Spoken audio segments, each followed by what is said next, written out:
তৰফৰ পৰা মৰাণ ফিল্ম কামাচনে আমি আদৰণি জনাইছোঁ আৰু মৰাণ জনগোষ্ঠীৰ সাজপাৰ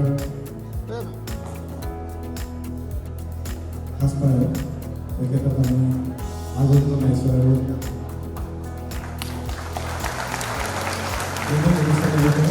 আমি অতি স্মৰণীয় এই অনুষ্ঠানলৈ আদৰণি জনাইছোঁ।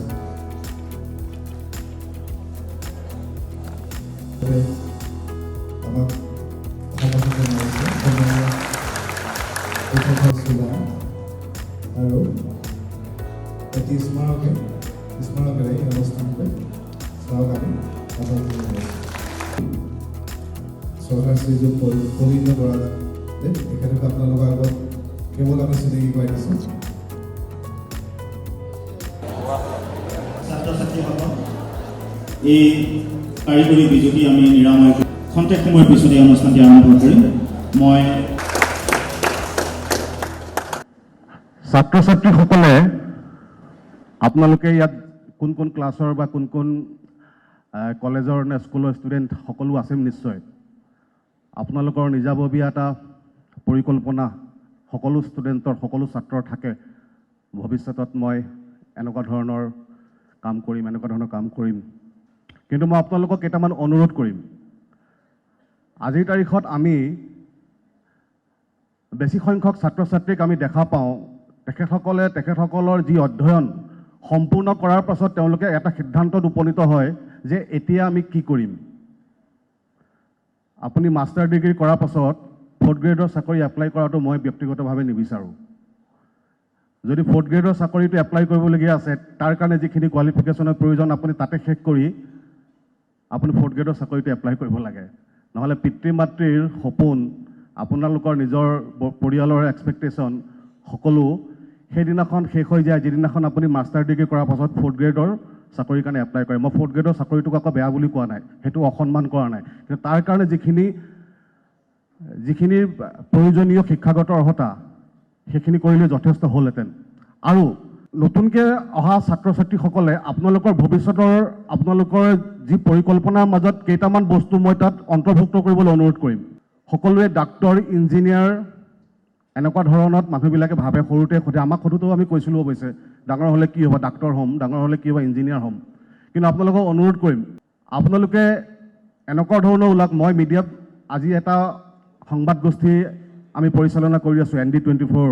আজি 6 বছৰীয়া আমাৰ এই যাত্ৰাত মই নিজেই এটা বস্তু অনুভৱ কৰিছোঁ যে নতুন ছাত্ৰ ছাত্ৰীসকলে আপোনালোকে এটা ঠিক কৰক, মই সাংবাদিক হ'ম। মই আজিলৈকে কোনো ছাত্ৰ ছাত্ৰীক কোৱা শুনা নাই মই সাংবাদিক হ'ম। কোনো ছাত্ৰ ছাত্ৰীক মই কোৱা শুনা নাই মই ৰাজনীতিবিদ হ'ম। আমি ৰাজনীতিবিদক গালি পাৰিবৰ কাৰণে আমি জন্ম নাই হোৱা। আমি গালি পাৰোঁ কিহৰ কাৰণে যে তোমালোকৰ ৰাজনীতিত আপোনালোকে সমাজখন পলিউটেড কৰিছে, আপোনালোকে সমাজখন বিপথে পৰিচালিত কৰিছে। আমি কোৱাত কওঁ, কিন্তু তাৰ অংশীদাৰ বা তাৰ দায়িত্ব ল'বলৈ আমি আগবাঢ়ি নাযাওঁ। আগবাঢ়ি যাব লাগিব ছাত্ৰ ছাত্ৰীসকলে কি কাৰণে যাব লাগিব, এটা সুস্থ বাতাবৰণ, এখন সুস্থ সমাজ তৈয়াৰ কৰাৰ ক্ষেত্ৰত এই আজিৰ প্ৰজন্মই, আজিৰ ছাত্ৰ ছাত্ৰীসকলে ভৱিষ্যতৰ কাৰণে তেখেতসকলে আজিৰ তাৰিখতে তেখেতসকলে এটা সিদ্ধান্ত ল'ব লাগিব যে মই ভৱিষ্যতলৈ কি হ'ম। সেইকাৰণে মই ভাবোঁ যে আপোনালোকৰ আহিব লগা দিনবিলাকত আপোনালোকে এতিয়াই সিদ্ধান্ত লওক। মই ব্যক্তিগতভাৱে মই যেতিয়া অফিচত বহুত ল'ৰা ছোৱালী মোৰ তাত আহি তেখেত কোনোবা ইঞ্জিনিয়াৰিং বেকগ্ৰাউণ্ডৰ, কোনোবা MBBS কৰা পৰ্যন্ত শেষ নহ'ল সেইটো পৰ্যায়লৈকে তেওঁলোক আহে যে তেওঁলোকে ব্যৱসায় কৰিব বিচাৰে। কি ব্যৱসায় কৰিব এতিয়া? মই তেতিয়া তেওঁলোকক সোধোঁ যে তোমালোকে ইঞ্জিনিয়াৰিং কেলৈ কৰিছিলা? তোমালোকে ইঞ্জিনিয়াৰিং কৰি তোমালোকে যদি ব্যৱসায় কৰিব লগা আছে তেতিয়াহ'লে ইমানখিনি প্ৰয়োজন নাছিলে।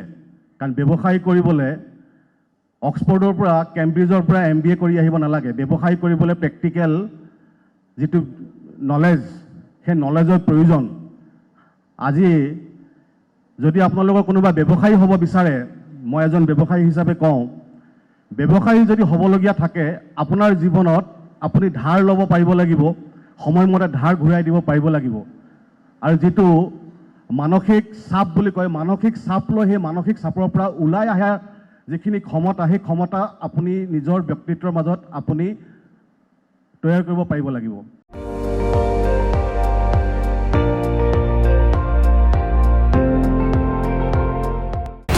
আপুনি চাই আছে ND24 সৰ্বশ্ৰেষ্ঠ নহয় সৰ্বোত্তমৰ দৌৰত।